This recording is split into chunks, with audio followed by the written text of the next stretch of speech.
Assalamualaikum warahmatullahi wabarakatuh. Semua orang pasti pernah ngalamin yang namanya rasa cemas atau kecemasan, baik itu anak-anak, dewasa, lansia sekalipun. Tapi sebenarnya kecemasan atau rasa cemas yang kita rasakan ini wajar nggak sih? Atau malah kecemasan tersebut menjadi gangguan dari psikologis kita? Yuk kita cari tahu kebenarannya. Yang pertama, apa sih yang dimaksud dengan kecemasan? Kecemasan adalah bentuk emosi yang disertai dengan ketidaknyamanan dari diri seseorang, dan ini merupakan pengalaman yang samar-samar yang disertai ketidakberdayaan dan tidak menentu disebabkan oleh sesuatu yang nggak wajar atau nggak jelas gitu. Dan kecemasan ini terbagi dalam tiga jenis. Yang pertama, kecemasan rasional, yaitu suatu ketakutan yang diakibatkan oleh objek yang memang benar-benar mengancam diri kita gitu. Seperti misalnya hewan buas atau binatang buas, terus kecelakaan-kecelakaan dan sebagainya. Dan memang objek tersebut mengancam diri kita, jadi kita merasa terancam dalam bentuk normal atau wajar di kalangan masyarakat umum. Nah, yang kedua ada kecemasan irasional. Kecemasan irasional ini adalah suatu ketakutan yang disebabkan oleh objek yang sebenarnya nggak mengancam diri kita, yang sebenarnya objek ini ada di masyarakat umum dan itu adalah objek yang wajar gitu, tidak ada ancaman dari objek tersebut. Contohnya misalnya kecoa. Kan kalau kecoa ini objek yang umum di masyarakat, dan dimanapun insya Allah ada kecoa, di rumah, di tempat-tempat makan yang lainnya itu pasti ada kecoanya. Tetapi bagi sebagian orang kecoa ini adalah hal yang mengancam dirinya itu. Nah, ini termasuk kecemasan irasional. Yang ketiga ada kecemasan fundamental. Nah, kecemasan ini adalah kecemasan eksistensial yang mempunyai peran fundamental bagi kehidupan manusia. Contohnya yaitu dia cemas akan siapa dirinya, untuk apa dia hidup, untuk apa dia sekolah dan sebagainya, dan akan ke arah mana nih tujuan hidupnya nanti gitu. Itu adalah kecemasan fundamental. Kemudian kita masuk ke gangguan kecemasan atau anxiety disorder. Gangguan kecemasan ini adalah hal yang wajar terutama jika ada tekanan atau kondisi tertentu. Namun jika rasa cemas atau khawatir ini terusan terjadi dan tidak bisa dikendalikan sampai mengganggu aktivitas sehari-hari kita, maka bisa dipastikan kita mengalami gangguan kecemasan. Ada beberapa gejala gangguan kecemasan, antara lain yang pertama yaitu munculnya rasa cemas dan khawatir yang berlebihan terhadap berbagai kondisi yang normal. Jadi ketika masyarakat umum memandang hal tersebut adalah normal, hal tersebut adalah wajar, kita memandangnya sebagai ancaman, kita memandangnya sebagai kecemasan yang perlu kita takutkan gitu. Yang kedua ada munculnya pikiran yang berlebihan tentang rencana atau solusi kemungkinan terburuk yang belum tentu itu terjadi gitu. Jadi terlalu berlebihan dalam memikirkan sesuatu yang belum terjadi. Yang ketiga adalah mudah tersinggung, gelisah, gugup, dan juga sering merasa tersudut. Yang keempat, ragu-ragu, takut, dan sulit untuk mengambil keputusan, serta sulit untuk berkonsentrasi. Selanjutnya, gangguan kecemasan ini juga dapat mempengaruhi fisik kita, seperti selalu merasa lelah, terus mengalami gangguan tidur, seperti sulit tidur atau sering ingin tidur. Kan kalau kecemasan ini ada manik dan depresi ya. Kalau manik ini, dia energinya terus bertambah, jadi dia tidak membutuhkan tidur. Tapi kalau depresi, dia selalu ingin tidur, selalu ingin bermalas-malasan, tergantung moodnya ingin kemana dia gitu. Lalu kemudian ada sakit kepala, gemetar, berkeringat secara berlebihan, terus juga sakit perut disertai dengan diare yang berkepanjangan. Selanjutnya, penyebab gangguan kecemasan ini sampai sekarang belum diketahui apa penyebabnya. Apa sih yang bisa menyebabkan gangguan kecemasan ini? Tetapi ada beberapa faktor yang dapat memicu gangguan kecemasan ini. Seperti misalnya ada memiliki riwayat trauma.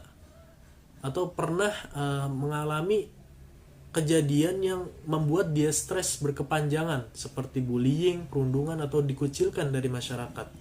Terus yang kedua juga memiliki keturunan genetik gitu. Jadi ketika orang tuanya ini pernah mengalami gangguan kecemasan, otomatis anaknya nanti sudah memiliki pemicu untuk mengalami gangguan kecemasan ini. Yang ketiga yaitu memiliki penyakit yang membutuhkan pengobatan yang panjang. Karena seperti misalnya penyakit TBC kan memerlukan waktu yang panjang untuk meminum obat seperti 6 bulan atau setahun. Nah, terkadang obat-obatan kimia itu memiliki efek samping yaitu kecemasan. Nah, setelah dia sembuh dari penyakit TBC misalnya, setelah dia sembuh dia memiliki pemicu untuk mengalami gangguan kecemasan ini karena efek samping dari obatnya tadi. Yang keempat itu memiliki riwayat penggunaan obat-obat terlarang seperti nabza dan sebagainya. Terus juga kecanduan minum minuman keras, juga memiliki riwayat gangguan saraf di otaknya gitu. Diagnosis gangguan kecemasan ada beberapa kriteria. Salah satunya menunjukkan seseorang mengalami gangguan kecemasan yaitu rasa cemas dan khawatir yang berlebihan dan berlangsung sepanjang hari minimal 6 bulan gitu.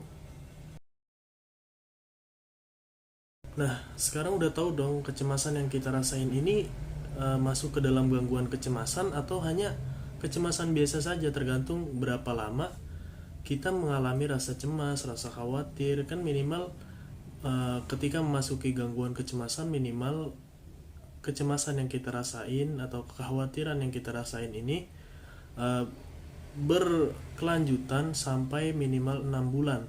Tapi kalau hanya kecemasan biasa saja, kecemasan beberapa hari saja, beberapa minggu saja, itu belum termasuk gangguan kecemasan.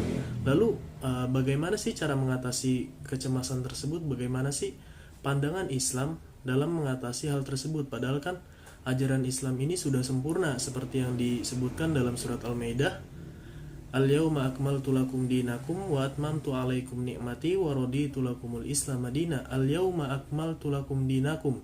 Pada hari ini telah kusempurnakan bagimu agamamu. Wa atmamtu alaikum ni'mati, dan telah kucukupkan nikmatku atasmu. Wa raditu lakumul Islam madina, dan telah aku ridhoi Islam sebagai agama bagimu. Nah, berarti kan kalau Islam sudah sempurna, Islam bisa mengatasi apapun permasalahannya gitu. Jadi ada beberapa cara untuk mengatasi kecemasan ini melalui perspektif Islam. Yang pertama yaitu berzikir mengingat kebesaran Allah. Zikir kepada Allah merupakan cara untuk memperoleh ketenangan jiwa dalam arti selalu mengingat Allah, selalu mengingat nama-nama Allah, menyebut nama-nama Allah di berbagai waktu dan kesempatan. Ini akan menimbulkan ketenangan jiwa dan pikiran kita, karena Allah telah berfirman dalam kitabnya yaitu Al-Quran, alladzina amanu wa tatma'inna qulubuhum bidzikrillah, ala bidzikrillahi tatma'innul qulub. Orang-orang beriman dan hati mereka menjadi tenang karena mengingat Allah atau berzikir kepada Allah. Ingatlah, hanya dengan mengingat Allah hati menjadi tenang. Hanya dengan mengingat Allah hati menjadi tenang. Oleh sebab itu, kalau kita ingin hati kita menjadi tenang, hati kita dihilangkan dari kecemasan, kekhawatiran, selalu berzikir di sepanjang hari kita, di sepanjang waktu kita, selalu menyebut nama Allah Subhanahu wa taala. Yang kedua, ada berdoa kepada Allah Subhanahu wa taala. Dengan berdoa ini kita akan menyadari bahwa kita ini lemah, kita ini tidak berdaya. Banyak yang kita mau tapi kita tidak bisa melaksanakannya, kita tidak bisa menggapainya, kita tidak bisa menginginkan apa yang kita mau itu terjadi. Oleh sebab itu, dengan kegundahan, kecemasan, menginginkan kecemasan itu hilang, kita tidak bisa menyuruhnya begitu saja, tapi kita perlu bantuan dari Allah, kita perlu pertolongan dari Allah.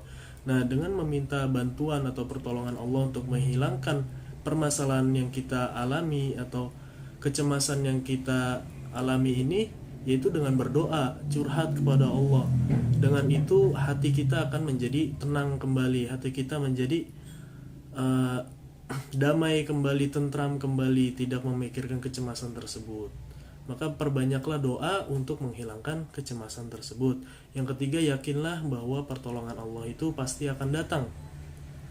Dalam kehidupan ini pasti kita pernah mengalami hambatan, pasti kita pernah mengalami tantangan, pasti kita pernah mengalami kesulitan yang membuat kita tidak tenang, yang membuat kita memiliki perasaan takut yang berkepanjangan, yang menimbulkan rasa putus asa, kegelisahan, kecemasan, dan sebagainya. Oleh sebab itu, agar jiwa kita selalu berada dalam ketenangan, dalam ketentraman, kedamaian, dalam menjalani hidup kita ini, kita harus yakin bahwa Allah akan menolong kita, Allah akan membantu kita dalam menjalani permasalahan yang kita lalui gitu. Karena Allah telah berfirman dalam surat Asy-Syarr yang mungkin kita semua sudah hafal, Alam nashrah laka sadrak, bukankah kami telah melapangkan untukmu dadamu, wa wada'na anka wizrak, dan kami telah menghilangkan daripadamu bebanmu, alladzi anqadha dhahrak, yang memberatkan punggungmu, wa rafa'na laka dzikrak,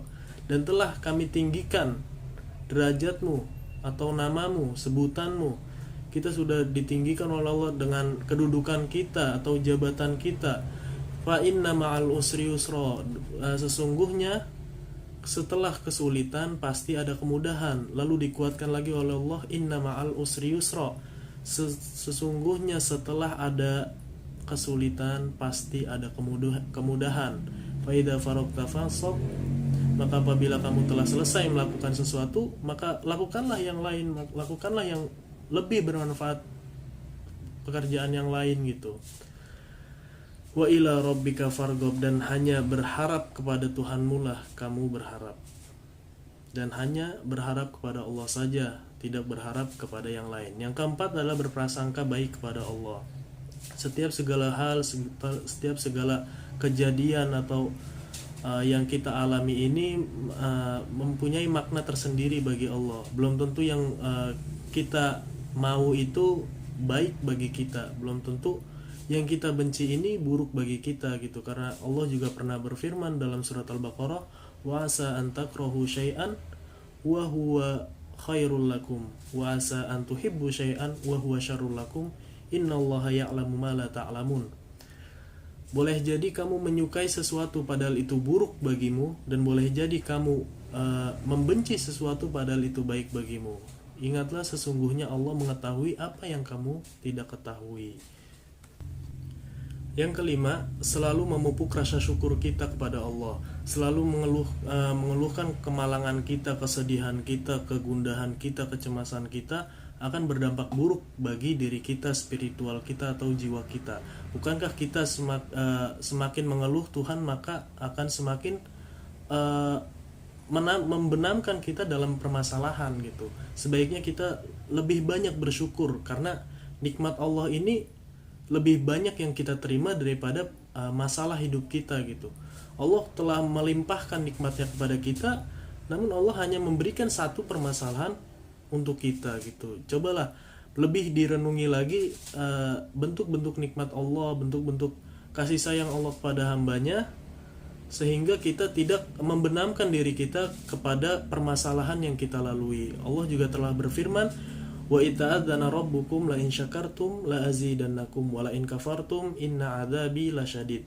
Dan ingatlah ketika Tuhanmu berkata, sesungguhnya jika kamu bersyukur, niscaya aku akan menambah nikmatmu, dan seandainya jika kamu kufur dari nikmatku, tidak terima dengan nikmat yang telah kuberikan, maka ingatlah azabku sangatlah pedih gitu. Yang keenam adalah mengerjakan sholat-sholat sunnah, sholat-sholat yang telah diajarkan oleh Nabi kita Nabi Muhammad SAW, yaitu mendirikan sholat-sholat sunnah seperti rawatib, duha, hajat, taubat, tasbih, dan lain-lain, dikerjakan secara khusyuk dan tumak-ninah sangat efektif untuk menghilangkan kegundahan hati kita, kegelisahan hati kita, rasa cemas dari dalam diri kita.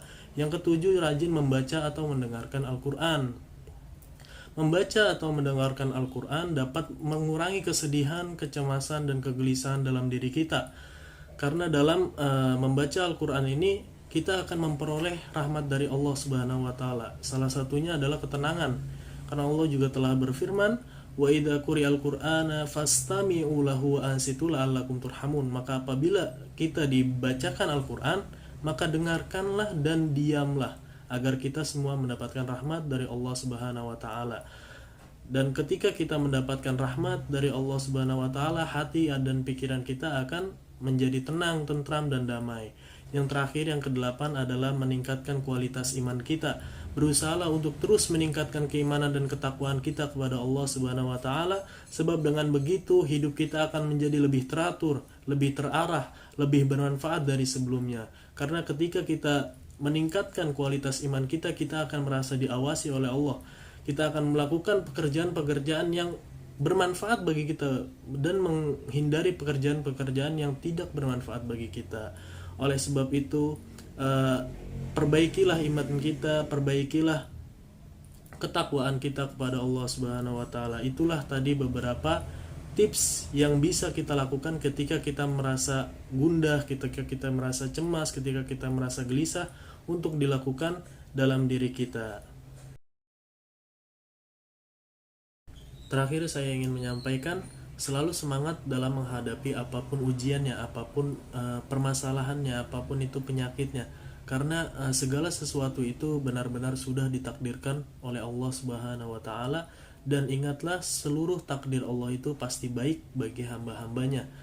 Dan jangan pernah merasa sendiri, karena semua orang bisa membantu kita untuk menyelesaikan permasalahan kita, untuk membantu kita untuk menyembuhkan kegelisahan atau kecemasan yang ada dalam diri kita. Karena kecemasan ini dapat mempengaruhi siapapun, semua orang, kapanpun dan dimanapun. Untuk itu jangan pernah malu meminta bantuan kepada orang lain untuk mengatasi kecemasan yang kita alami. Dan jangan lupa terus berdoa kepada Allah, meminta kesehatan, ketenangan hati serta pikiran kita. Mungkin itu saja yang bisa saya sampaikan, kurang lebihnya mohon maaf. Wassalamualaikum warahmatullahi wabarakatuh.